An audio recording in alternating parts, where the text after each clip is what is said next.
గురువులు శిష్యులుగా ఎప్పుడు ఎన్నుకోలేదు. ఇక్కడ కేవలం మిత్రత్వం మాత్రమే చెప్పారు. అంటే అందరూ మిత్రులమే అనే ఉద్దేశంతో ఇక్కడ కూడా అందరూ మిత్రులమే. థ్యాంక్ యూ విఘ్నేష్ గారు. మేడం మీరు టీచర్లు భయపడితే మాలాంటి పిల్లలు భయపడాలి. ధన్యవాదాలు. మా ఆయన బోర్ పడించలేక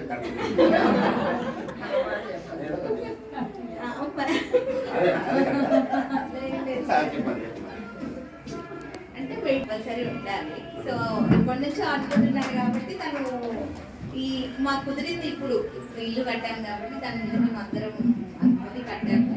సో మంచిదే కాబట్టి సో అందరికీ థ్యాంక్స్. మా తోడికోడలకి, మా మర్దికి, మా బావ గారికి అందరికీ థ్యాంక్స్ సహకరించినందుకు.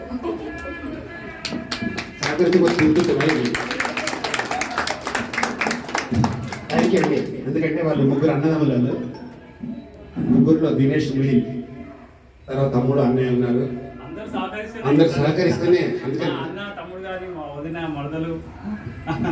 వదిన మరదలు అందరికీ థ్యాంక్స్.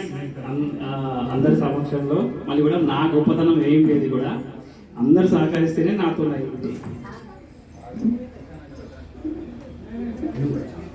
ఎక్కడ కూడా మిస్ కాకుండా చెయ్యాలి, సాధన చేసుకోవాలి, జ్ఞానులుగా మారాలని ఆకాంక్ష. నాకు ఆ ధ్యానం అనే రుచి నాకు అర్థమైంది కాబట్టి ఇంత ఇది చేశాము. మళ్ళీ కూడా ప్రతి ఒక్కరు కూడా పబ్లిక్ పరంగా పబ్లిక్లో వెళ్ళాలి, అందరికీ ధ్యానం అనే కాన్సెప్ట్ వెళ్ళాలి. చాలా మంచిది. ప్రాంతం, వర్గం, కులం, మతం, చిన్న పెద్ద తేడా లేకుండా ఈ పిరమిడ్ సొసైటీస్ మూమెంట్ అనేది ఇలా ముందుకు వెళ్తుంది కాబట్టి ఏ కులానికి కానీ ఏ దైవాలు వాటి అన్నిటికీ అతీతంగా ఉంటుంది కాబట్టి ప్రతి ఒక్కరికి ప్రతి ఇంటిలో పిరమిడ్ అనే కాన్సెప్ట్ వెళ్ళాలనే ఉద్దేశంలో మేము సంకల్పం చేస్తున్నాము. Thank you. దినేష్ గారి ఫ్యామిలీకి వాళ్ళ అన్నదమ్ములందరూ కూడా ప్రత్యేక ధన్యవాదాలు.